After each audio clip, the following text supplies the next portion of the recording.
So, as stated, I am the co-founder and of the 4Louis charity and a bereaved mum.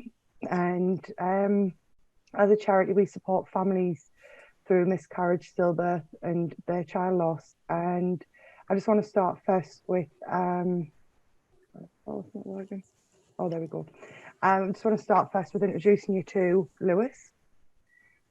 His story goes back to 2009, and I was 28 weeks, no, sorry, I was 38 weeks pregnant, and we sadly got told them words that you don't want to hear, that there was no heartbeat. His story was a long one. We found out in April, very early on, that we were going to have a baby, and we got all excited. As you do, we started planning for it. We went and got ourselves a house. We decorated his bedroom. It was all we needed to do. It was beautiful. My mum actually painted the whole thing by hand, and things just started to progress from there with being a family. And when I hit 38 weeks, I thought I was going into labour. I started getting a lot of pains, and that's when I got taken to hospital. And it was then brought to my attention that I hadn't actually felt Lewis move for over 24 hours. And Lewis sadly passed away due to a placenta abruption, and I was taken to Sunderland Hospital. Where the care we received was absolutely fantastic, given back in 2009, not a lot of hospitals had a dedicated bereavement midwife, and Sunderland was one of them. It was a case of you've been on shift the longest, you can deal with this bereaved family. And our midwife was absolutely wonderful. She did everything she could. She took my dad away for coffee to answer any questions he had. She stayed beyond her shift times until Lewis was delivered, so that she could be with us for the whole process. He was born on the 10th of December, and he was perfect in every way. And the one thing that really hurt us was the thought of leaving hospital with nothing. We did get an ink print of one hand and one foot of the midwife, and it was on an old-fashioned piece of card, and it just wasn't enough. And we just thought we needed more, and we wanted to create a lasting legacy. So we went out and purchased some clay cast kits, which is what started our charity, the 4Louis.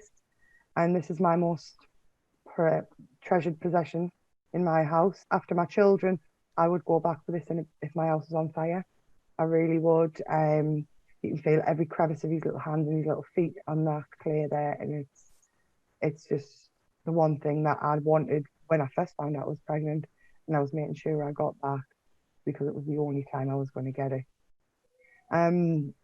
So following on from Lewis's stillbirth, we had a funeral for him. It was all Tigger themed. It was orange and black. Everybody turned up in something orange, and I always remember I worked for a Muslim man, and he turned up with a bright orange turban on, and I found that was very respectful of him, and he's a really good friend of ours. We held a collection. We didn't know what we were going to do with this money, and we approached the hospital and asked them, and they wanted a Moses basket and a camera, and that was it. But we decided that the families needed more. To walk out of hospital empty-handed just wasn't enough. And we wanted to give these clay casts to every family. And I mean, it took us 2 days to source this cast, so we wanted them on hand ready, which is where we developed our charity. And we started making memory boxes. So we do memory boxes for early miscarriage, which is from conception to 16 weeks, and this is them here. And inside, there's just various little items for the families. So you get your 2 small teddies. And the story behind that is my dad's a massive Sunderland supporter. And he got the 2009 teddy for Lewis when we found out he was stillborn. And he put it in his crib when we spent some time with him. And when it come to saying goodbye, my dad wanted to leave the teddy with Lewis, but he could smell Lewis on it.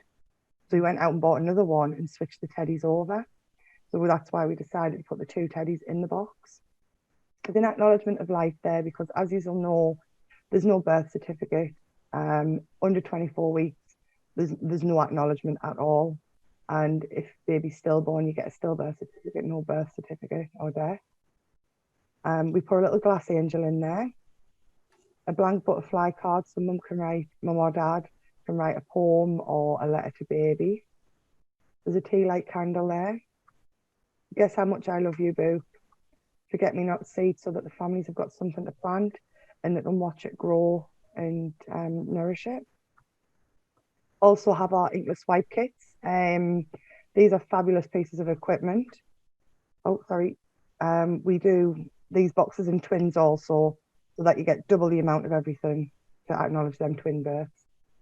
So the inkless wipe kits are 2 pieces of special paper with a wipe, which is it's a dry wipe, and you simply just rub it over baby's hands and place their hands on the paper, and it just magically appears. And for early miscarriage, it was a lot of people questioned why we were putting them in them, but this is why. Them footprints there are so tiny, and they are from a 13 gestation baby. And then we also have these ones over here, which are perfect. Families will hold on to anything that they can get. Even the smudged ones are perfect in our eyes. And that one was taken at 15 weeks.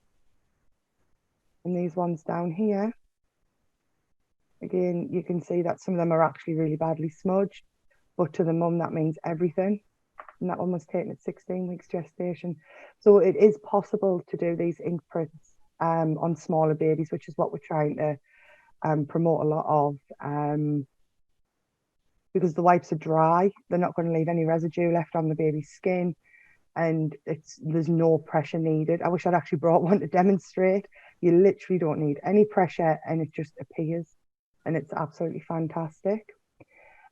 So as well as the miscarriage boxes, we do our late miscarriage and stillbirth boxes for 16 to 42 weeks. And this is these boxes here. And inside these, again, you get your 2 teddies, your acknowledgement of life, your glass angel, a blank butterfly card. We get a tapered candle in this one, with the box being a bit bigger. We've got a bit more play with space. Guess how much I love you, boo.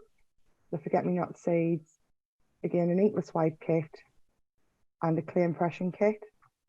An SD card for photos. When we had Lewis, we questioned if it was right to take photos of a baby, because you wouldn't take photos of your auntie and uncle who passed away or your grandma, but these are the only photos we were going to get to look back on. And the midwife came in with her camera and started taking photographs, so we thought an SD card would be a great addition to the memory boxes, so that the families, if they don't want to look at them pictures, they're not intrusive inside of the box. They actually have to physically put that into something to look at. There's also a curl box for a lot of hair, but then Lewis had thick black hair. It was absolutely amazing. And a blanket as well. And we also do the twin boxes, where again you get 2 of everything. You even get your 4 teddies in there for the twins. The boxes have also been tailored to suit neonatal, pediatric, and even adult oncology as well. So that all aspects of child loss or child bereavement do receive our memory boxes. The clay impression kits, there's been a lot of stigma around these. Some midwives find them very daunting and they don't want to do them because they're quite scared that they're going to do it wrong. So we find a lot of the hospitals, when they know that a family's coming in, they'll grab the silver bag with the clay and they'll put it in a cup of hot water and they'll leave it until baby arrives. That means that the clay is going to be nice and soft and very flexible, so that you're not going to need to put too much pressure on there. These footprints here from Amelia, that was taken at 18 weeks gestation. Theo down here, he's 20 weeks. We have Jacob, who was 23 weeks. And this little one here was 24 weeks. So they are doable on the smaller babies as well. We have heard of hospitals who, because we do understand that sometimes baby skin can tear, it's so fragile.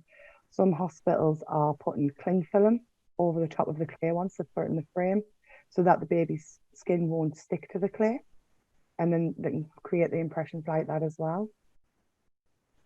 As well as our memory boxes, we've gone on to look at how babies are presented to the families, in particular the early miscarriage losses.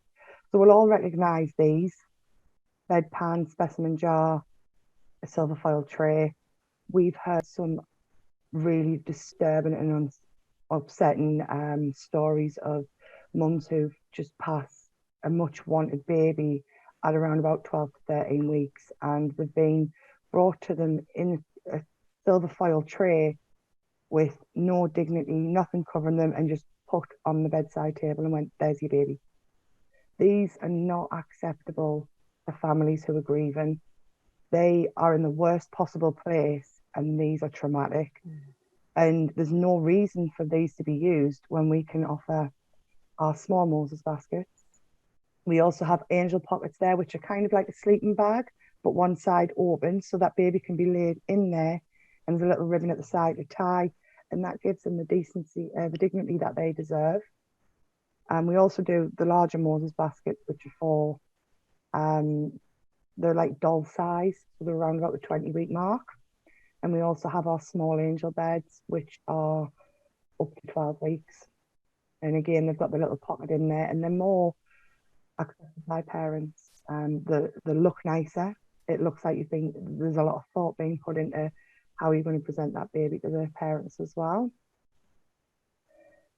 So we also have our Cuddle Cot, and to date we've supplied over 280 of these to hospitals across the UK and Ireland, and we've even sent one to Cyprus, the army barracks over in Cyprus. And these are valuable piece of equipment.